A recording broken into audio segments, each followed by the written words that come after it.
खुशियों के दाम नहीं होते। कभी माँ की हथेली चूम कर मिल जाती है, तो कभी बाप की शाबाशी की मुस्कान में आ जाती है, और कभी कभी माल्टा के गांव में यूं ही मिल जाती है। जानते हैं क्यों? क्योंकि खुशियों के दाम नहीं होते। यही तो मजे हैं रोड के सफर के।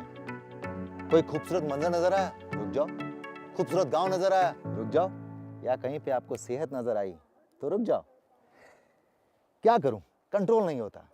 ताजी सब्जियां और ताजे फल। रुद्रप्रयाग का ये क्षेत्र अपने माल्टों के लिए जाना जाता है, और ये मेरी खुशकिस्मती है कि सही वक्त पर मैं सही जगह पर हूं। तो रुद्रप्रयाग शहर पहुंचने से पहले मैं इन पेड़ों पर लगे जो माल्टे हैं उनका बड़े ही स्नेहपूर्वक ग्रहण करूंगा। आहा, ताजे फलों का कोई मैच नहीं, कोई मुकाबला नहीं।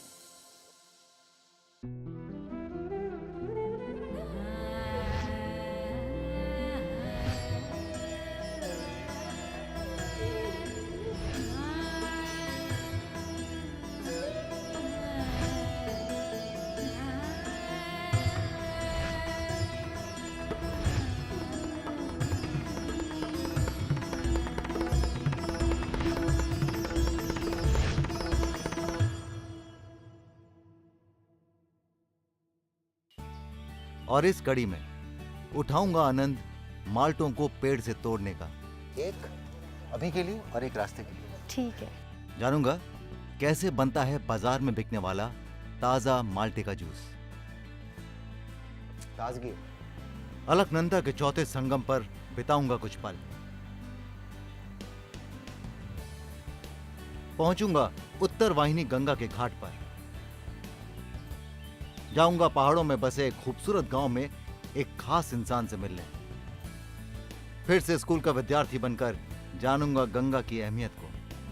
एक ही टारगेट पकड़ना होगा अगर हमें गंगा को अविरल और निर्मल। गंगा के सामने होऊंगा नतमस्तक देवप्रयाग में। देवप्रयाग की प्राचीन दुकान पर चखूंगा एक अलग मिठाई। अब समझ में आया कि लोग यहाँ क्यों आते हैं। शामिल होऊंगा देवप्रयाग के संगम पर गंगा आरती में।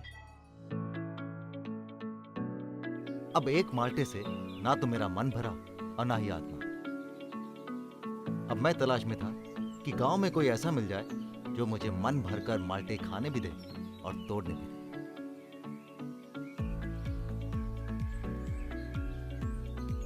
गांव में किसी छोटे शहर में लोग इतना प्यार से आपका स्वागत करते हैं कि उसका कोई जवाब नहीं, और उस प्यार को कभी कीमत से नहीं तोड़ते।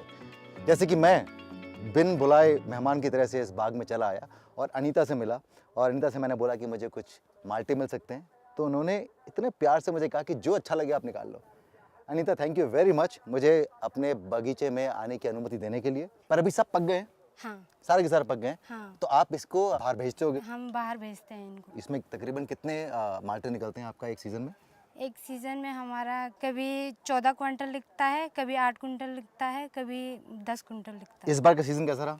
इस बार का सीजन अच्छा था, 14 क्विंटल निकले हम। मेरा भी सीजन बहुत अच्छा है। आपसे मुलाकात हो गई और ये माल्टे खाने का मौका मिल गया, तो मैं निकाल लूं? हाँ। एक ये निकालते हैं। ये एक अभी के लिए और एक रास्ते के लिए। ठीक है। आप मुस्कुराती हुई बहुत अच्छी लगती हैं, आपको पता है।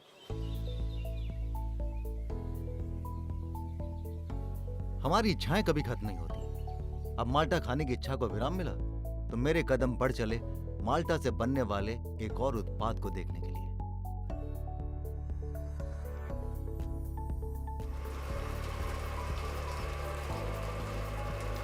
कभी कभी हमारी रोजमर्रा की जिंदगी से जुड़ी छोटी छोटी बातों के बारे में जानने में बड़ा मजा आता है। अब जैसे मैंने माल्टे तो खा लिए, फिर मेरे मन में ख्याल आया कि ये माल्टे का जूस कैसे बनता है। क्या ये उतना ही शुद्ध होता है? क्या उसमें कोई फ्लेवर होता है? तो बस माल्टे के फार्म में माल्टे ढूंढते ढूंढते मुझे मिल गई ये माल्टे के जूस की छोटी सी यूनिट, जहां पे ये माल्टे का जूस के साथ साथ और भी अन्य जूस बनाते हैं, है ना सर? जी, हम लोग सीजन में बुरांस का जूस भी बनाते हैं जी, और जब आंवला होता है आंवले का जूस बनाते हैं, और इसके अलावा कुछ प्लेन के क्षेत्र में कोई लीची होता है, लीची का हम लोग जूस बनाते हैं और साथ में अचार का हम लोग काम करते हैं। तो आपने बुरांश बोला है, बुरांश वही है ना फ्लावर जिसका नाम बड़ा मुश्किल से बोला है, रोडोडेंड्रन होता है। इसको उत्तराखंड का राज्य पुष्प भी है, बहुत खूबसूरत। और ये कहा जाता है कि ये हृदय के लिए बहुत बढ़िया होता है। तो सर अब पहले मेरी जिज्ञासा पूरी कीजिए, जो हम माल्टे का जूस पीते हैं मार्केट में, क्या वो उतना ही शुद्ध होता है या कितना प्रतिशत शुद्ध होता है? आप देखिए क्या होता है, जो भी स्क्वैश हम लोग बनाते हैं, स्क्वैश की एक रेसिपी होती है और जो इसकी रेसिपी है वो लगभग 40% के आसपास में रस डाला जाता है और लगभग 45% इसमें सिरप होता है, चीनी का सिरप होता है। तो आप सिर्फ शुद्ध जूस नहीं बेचते? सिर्फ शुद्ध जूस जो होता है वो थोड़ा कसैला होता है, मतलब बिल्कुल पीने में लाजमी नहीं होता। अच्छा, ये माल्टा ये सिर्फ इसी रीजन में उगता है? क्योंकि माल्टा भी होता है, संतरा भी होता है, मौसमी भी होती है, कीनू भी होता है, तो माल्टा इन सबसे कैसे अलग हुआ? नहीं देखिए, माल्टा एक पहाड़ी शब्द है जी। और ये दरअसल एक सिट्रस फूड है, ऑरेंज की ही वेराइटी है। इसमें थोड़ा विटामिन सी ज्यादा होता है। थकते नहीं हो आप सुबह से शाम तक काट के? नहीं जी, कितने घंटे निकालते हो? 8 घंटे करते हैं सर। 8 घंटे? अरे बाप रे, और कितने माल्टे हो जाते हैं 8 घंटे में? हो जाते 3-4 क्विंटल, 4-5 3-4 क्विंटल कर देते हैं। क्विंटल? एक दिन में 3-4 क्विंटल अपने हाथों से छील देते हैं? हाँ जी, ये भी यहाँ बनाते हैं? देखिए कुछ हमारे ऐसी चीजें हैं कि जो कि सिर्फ पहाड़ों में ही मिलती हैं, जैसे लिंगड़ा होता है जी। ये लिंगड़े का डब्बा है। लिंगड़े एक सब्जी होती है, इसके ये बरसात के सीजन में पाया जाता है। नाम में ही स्वाद है, लिंगुड़े का अचार। इसको मैं चख सकता हूँ? जी बिल्कुल। लेकिन मैं चम्मच होगी तो दे दीजिए, उनकी मम्मी हमेशा बोलती थी बिल्कुल कि अचार में कभी भी उंगली नहीं लगानी नहीं चाहिए। डालनी चाहिए और डालना भी नहीं चाहिए, क्योंकि जो है खराब हो जाता है। लेकिन हकीकत ये शायद ही कोई ऐसा होगा जिसने कभी अचार की बोतल में उंगली डाल के अचार ना खाया हो। जी, ये है। नाम में अगर स्वाद है तो स्वाद की तो बात ही कुछ और है। हमारा कटहल होता है, पहाड़ी कटहल। कटहल का अचार। कटहल आपके डाइजेस्टिव सिस्टम के लिए बहुत अच्छा होता है। और कटहल कमाल का फ्रूट है ना, उसका फल भी बनता है, फल की तरह से भी खाते हैं, सब्जी की तरह से भी खाते हैं। खट्टा पर एहसास मीठा। ये भी यहाँ पे बनाते हैं? जी यहाँ पे बनता और जैसे लेडीज बनाती हैं घर पे? है। हाँ, सभी लोग यहाँ पे जो है सारा काम जो है महिलाओं के द्वारा ही किया जाता है और कोशिश करते हैं कि जितना भी हमारा रॉ मटेरियल है वो लोकल में ही ये सारा आता है। ये सब भी ऑर्गेनिक है? हाँ, रुद्रप्रयाग डिस्ट्रिक्ट हमारा वैसे भी ऑर्गेनिक सर्टिफाइड डिस्ट्रिक्ट है। लोग भी बहुत ऑर्गेनिक तरीके से मिलते हैं, सीधा दिल में जो होता है वैसे ही बात करते हैं।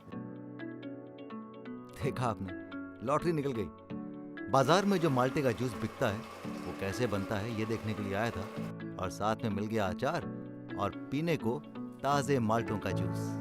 ताजगी है। अलकनंदा और मंदाकिनी के संगम पर जानूंगा कोटेश्वर घाट का हाल। खूबसूरत गांव में होगी एक यादगार मुलाकात। इसकी सारी टेंशन खुद अपने साथ ले सकता हूं। जी।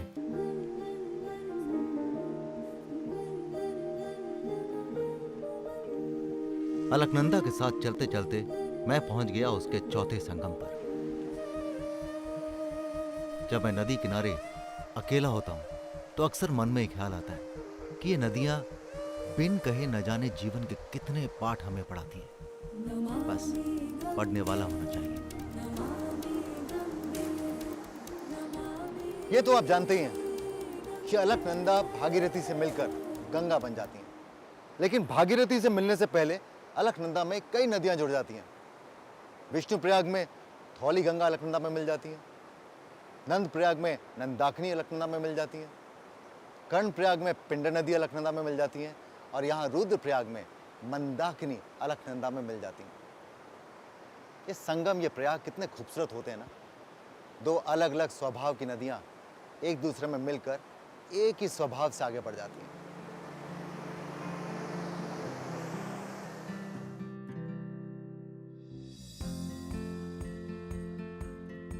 ये सीढ़ियां जाती तो कोटेश्वर महादेव के मंदिर की ओर हैं, मगर मेरा मकसद यहां इस बार आने का कुछ और है। देखते हैं कि वो पूरा होता है या नहीं। याद है आपको, पिछले सीजन में हम यहाँ आ चुके हैं श्री कोटेश्वर महादेव जी के मंदिर में, वो जो गुफा के अंदर एक मंदिर है। ये जगह मुझे इसलिए भी याद है क्योंकि ये वो जगह है जहाँ पर गंगा उत्तर वाहिनी हो जाती है। याद है आपको?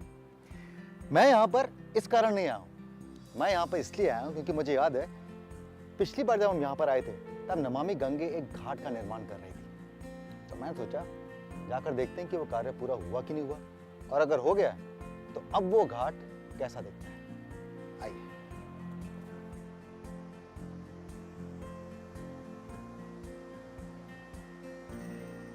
भाई काम तो हुआ है, और सच है कि जब पिछली बार यहाँ पर आए थे तब ये कार्य शुरू हुआ था, चल रहा था, और इस बार जब मैं यहाँ पर आया हूँ तो ये कार्य खत्म हो गया।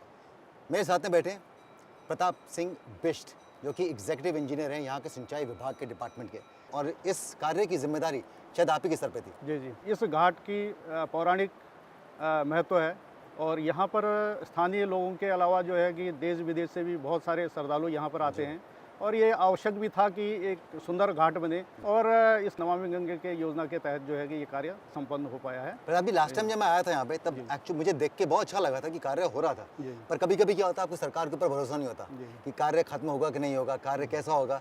और ये तो यहाँ तो गंगा उतरवा ही नहीं है, तो ये जी। तो बहुत ही एक खूबसूरत स्थल भी है। ये इसकी एक बहुत ही महत्वपूर्ण बात ये है कि यहाँ पर अलकनंदा केवल बहती है जी। और उसी में से एक धारा बन करके उत्तर वाहिनी बन जाती है जो भोलेनाथ जी के पवित्र गुफा की तरफ को जो है दिशा होती है। करेक्ट। और लोग आते हैं यहाँ पे, बैठना शुरू कर दिया लोगों ने। बिल्कुल बिल्कुल, इसमें लगातार जो है कि तीर्थयात्री पहले भी आते थे लेकिन बहुत तंग स्थिति थी जी। और जब से ये घाट का निर्माण हुआ लगभग 5,000 से 10,000 के बीच में कभी कभी भीड़ हो जाती है और हमने चारों तरफ से जो है कि इसके एग्जिट और एंट्रेंस सब इसमें स्टेप्स बनाए हैं, रास्ता बनाए हैं, उससे लोगों को दर्शन अच्छी तरीके से होते हैं। ये तो मैं भी कहता हूँ दावे के साथ में कि जनता की सुविधा के लिए जिस घाट का निर्माण हुआ है वो वाकई बहुत ही खूबसूरत है। इस सफल कार्य के लिए मेरी तरफ से आपको ढेर सारी बधाइयाँ।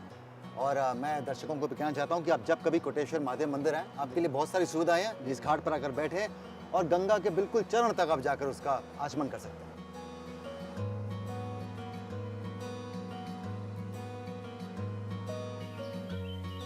मंजिलें उनको मिलती हैं जिनके इरादों में दम होता है और चाहते उनकी पूरी होती हैं जिनके सपनों में सच्चाई होती है। मेरे तो इरादों और सपनों में दम और सच्चाई दोनों हैं, तभी तो खुशी से आगे बढ़ता जा रहा हूं। और अब मैं एक खास वजह से कहीं जा रहा हूं। रास्ता लंबा है पर मैं जानता हूं कि मैं पहुंच जाऊंगा। आप सोच रहे होंगे कि मैं कहाँ जा रहा हूँ, ऐसे चले जा रहा हूँ या कोई मकसद भी है। देखिए, मैं रुद्रप्रयाग में एक बहुत ही खास इंसान से मिलने जा रहा हूँ। रिश्ते बनते तो कुदरत से हैं लेकिन टिकते फितरत से हैं, ऐसा मेरा मानना है। आप रिश्ते में कितना निवेश करते हैं, उसे कितना संजो कर रखते हैं, रिश्ते की उम्र कितनी होगी, इन सब बातों से तय होता है। भगत सिंह नेगी पिछले 20 साल से मेरा परिवार है। हम साथ जीते हैं, साथ में रहते हैं, साथ में खाते हैं, तो हुआ ना वो मेरा परिवार। और किस्मत की बात देखिए कि मैं भी रुद्रप्रयाग में और इस समय वो भी रुद्रप्रयाग में, तो उससे मिलने जाना तो स्वाभाविक हुआ ना।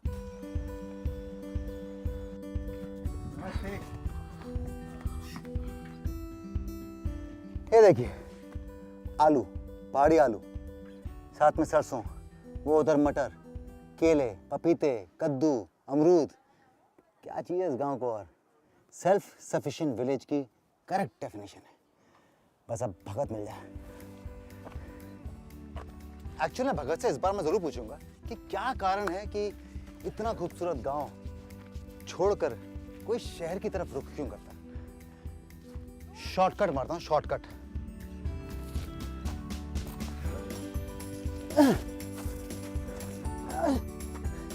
बहुत बहुत धन्यवाद भैया, फंस गया होता मैंने तो यहाँ पे। Thank you. देखा, इंसान ही इंसान के काम में आता है हर वक्त। नमस्ते नमस्ते। नमस्ते, कहाँ से आए आप? मुंबई से।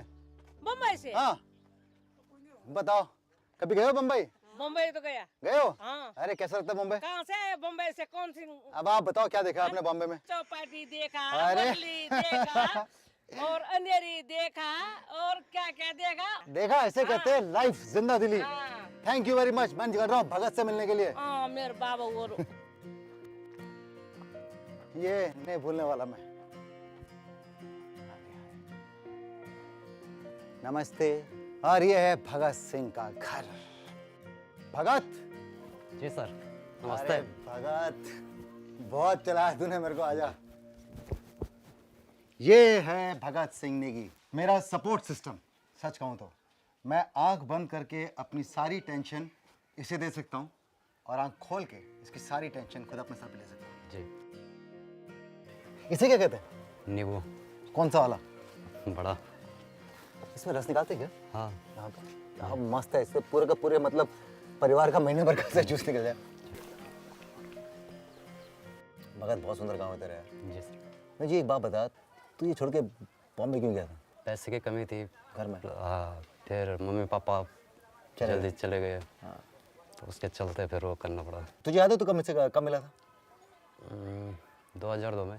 अब तो ये अपना परिवार भी लेके बॉम्बे चला गया। अच्छा, तेरे गांव में आया, तूने मुझे 20 साल में एक बार भी गढ़वाली में 2 शब्द नहीं कहे। यहाँ तू मुझे बता। तुम हमारा गौर बहुत बड़ी मेहरबानी, और तुम और हम यमो एक छोटे से गौर खरीदला। मैं तेरे से कह रहा हूँ जी। और मैं तुझे बोलता हूँ कि बहुत बहुत मेहरबानी मेरी ज़िंदगी में आने के लिए। भगत कम बातें करता है, कैमरे के सामने तो बहुत ज़्यादा घबरा जाता है, इसलिए मैं लेता हूँ एक छोटा सा ब्रेक। दिल से दिल की बातें मैं ऑफ द कैमरा करूँगा, आप भी लीजिए एक छोटा सा ब्रेक। चाय बहुत मस्त है भैया। और आगे स्कूल के बच्चों के साथ होगी गंगा पर क्लास। देवप्रयाग की खास मिठाई का चखूंगा स्वाद, और देवप्रयाग की गंगा आरती में मैं हूंगा शामिल।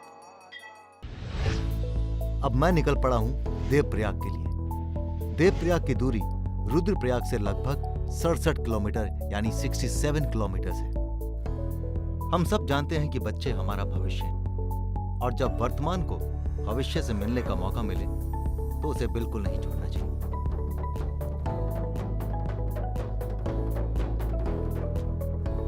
तो इसीलिए मैं जा रहा हूं देवप्रयाग के एक स्कूल फंक्शन में, और वहां मिलूंगा हमारे भविष्य के निर्माताओं से। नमस्ते। बहुत बहुत स्वागत और अभिनंदन है।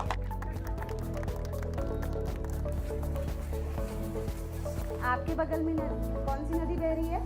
अरे, इससे हमें क्या मिलता है? May I come in, ma'am? Yes sir, yes sir. नमस्ते। आप जानते हैं ना? मेरा नाम है राजीव खंडेलवाल, मैं एक्टर हूँ और आप सबसे मिलने के लिए आया हूँ। मैं देखूँ आप लोग पढ़ाई कैसे करते हैं। मैं बैठ जाऊँ थोड़ा किसी के साथ में? जगह है यहाँ पे? सर। बेंच किसके पास में? आप लोगों को मैं 2 पर्ची दे रही हूँ, और आपने देखा ना बोर्ड में, राजीव जी आप भी ध्यान दीजिए। नदियों से हम क्या लेते हैं और एक क्या देते पॉइंट, हैं, और नदियों को हम क्या देते हैं दूसरा पॉइंट। बगल में जो नदी बह रही है अलकनंदा नदी, उसको अपने दिमाग में रखिए। हाँ, क्या लिखा आपने? नहीं पूछना अरे नहीं है यार। राजीव सर। क्लासरूम में कॉपी तो करते हैं ना, क्या लिखती है लड़की? सर अभी नहीं करना है। ये क्या दे रहे हैं और ये क्या ले रहे हैं? वेरी देखने गुड। में तो बहुत छोटा सा सवाल है, लेकिन अगर लिखने बैठ जाओ ना तो आप पूरा का पूरा निबंध लिख सकते हो उसके ऊपर। मैं एक व्यू पढ़ के सुना रही हूँ, आप में से वो खड़ा हो जाएगा किसका व्यू है। यह हमें हमारा जीवन देती हैं, हमें पानी देती हैं। ये किसका व्यू है? इसमें लिखा है भैया, ये बहुत सुंदर लिखा है। मैं तभी कॉपी कर रहा था, दिखाने नहीं दिया मैंने, लेकिन सबसे अच्छा भाव आपका है, बहुत बहुत खूबसूरत। अच्छा। और राजीव जी ने क्या लिखा है? मैंने लिखा कि हम गंगा का पानी, उसका प्यार और उसका दुलार, हम वो सब ले रहे हैं और दे क्या रहे हैं। मुझे ऐसा लगता है कि हम गंगा को अपना अनादर और बुरा व्यवहार दे रहे हैं। सही है?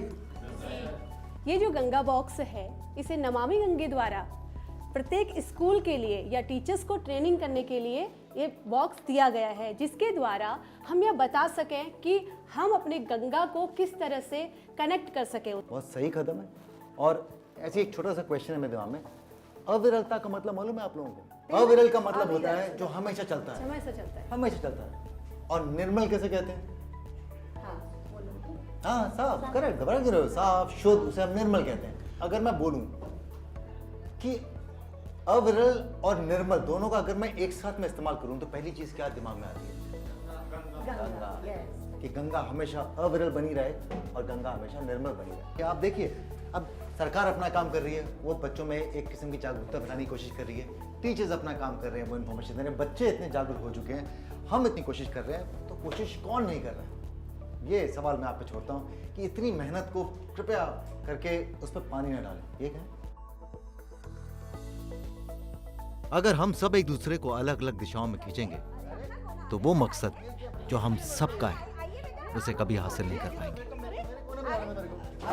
बात तो कुछ समझ में आ रही क्या? कुछ समझ आया? एक ही टारगेट पकड़ना होगा अगर हमें गंगा को अविरल और निर्मल। बहुत बढ़िया शब्द। क्या ज्ञान दूं मैं आपको? हमें बहुत ही खूबसूरत छोटा सा विचार है कि अगर हम सब हाथ पकड़ के एक साथ एक ही दिशा में चलें तो शायद बदलाव बहुत ज्यादा आ जाएगा।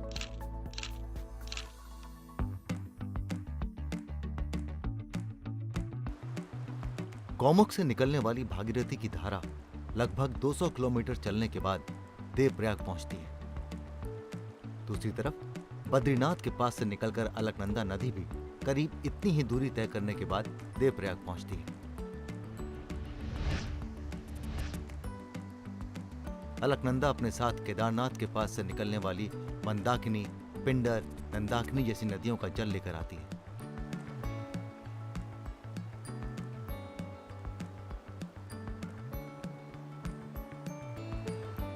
गौमुख से निकली ये भागीरथी युगों युगों से अपने संपर्क से सभी को निर्मल और समृद्ध कर रही है।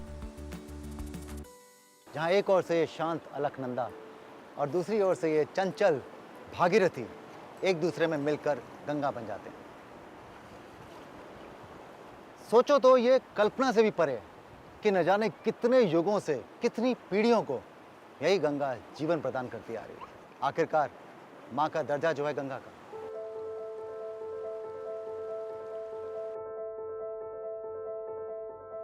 देवप्रयाग में पहले भी आया था, मगर किसी भी शहर को क्या एक बार में समझा जा सकता है?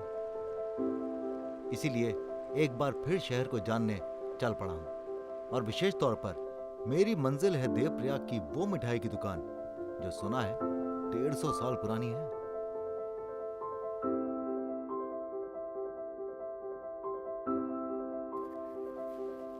परमिंदर सिंह जी की दुकान यही है? नमस्कार। नमस्कार सर। परमिंदर सिंह जी? हाँ सर। अरे सही जगह पे पहुंच गया मैं। हाँ। देखिए ढूंढता ढूंढता मुझे तकरीबन 2 दर्जन लोगों ने बोला हाँ। कि देवप्रयाग से परमिंदर जी की मिठाई खाए बिना मत जाइएगा। तो क्या बात, क्या ऐसी क्या खास बनाते हैं आप? ये सर ये खोए की मिठाई है, सुनबरी है, बहुत प्राचीन मिठाई है सर। यहाँ देवप्रयाग की मतलब मशहूर मिठाई है। अब बाहर से लेकिन घर की बनावट भी बहुत अच्छी है। ये बहुत हमारे दादा परदादा का जमाने का मकान है ये। क्या बात, आप तो सोने की खान पे बैठे हैं। सोने का ये सोने की खान है। ये दुकान ना, ये मकान भी आपका खोया खा खा के मजबूत हो गया। हाँ। तो आप क्या जादू करते हो? जादू हमने क्या करना, मैंने खोए को थोड़ा चीनी मिला दिया। हाँ। और गांव का स्पेशल मावा, थोड़ा पत्ते भी लग गया, थोड़ा उसका स्वाद भी ज्यादा हो जाता है। तब तो ये किसी और पत्ते में अगर मैं बांध दूंगा नहीं, तो वो स्वाद नहीं आएगा? तब नहीं होगा। ये है मतलब गुप्त राज जो होता है ना, हर हलवाई का अपना एक राज होता है उसके पास में। ये आपका राज है। ये पत्ते नहीं मिलेंगे आपको। अगर आपको लग रहा है कि आप ये इसकी रेसिपी समझ के आप घर पे बना लेंगे, नहीं बनेगा ये। देखिए पत्तों के बुरे, पत्ते की खुशबू इसमें चली जाती है।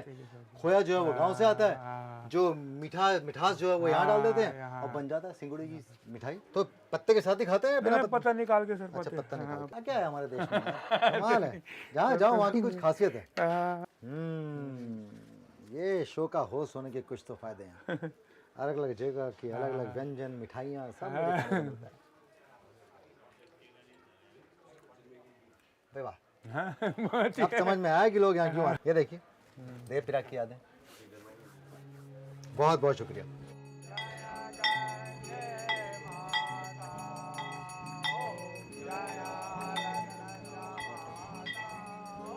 मां गंगा की आरती में शामिल होना अब तो एक परंपरा सी बन गई है, पर इससे ज्यादा ये मेरा समर्थन है उस श्रद्धा को जो इस जीवनदायिनी की उदारता और एहसानों का नमन करती। इस आरती के धर्म में अगर हम सबके कर्म जुड़ जाएं, तो इस आरती के शब्द और भाव और भी सार्थक हो जाएंगे। हमारे देश में कितना खजाना है, क्या नहीं है हमारे देश में। हर गांव, हर छोटा कस्बा, हर दूर दराज का इलाका हमारे देश में प्राकृतिक संसाधनों से भरा हुआ है, लेकिन फिर भी यहाँ के लोग गरीब हैं। जानते हैं क्यों?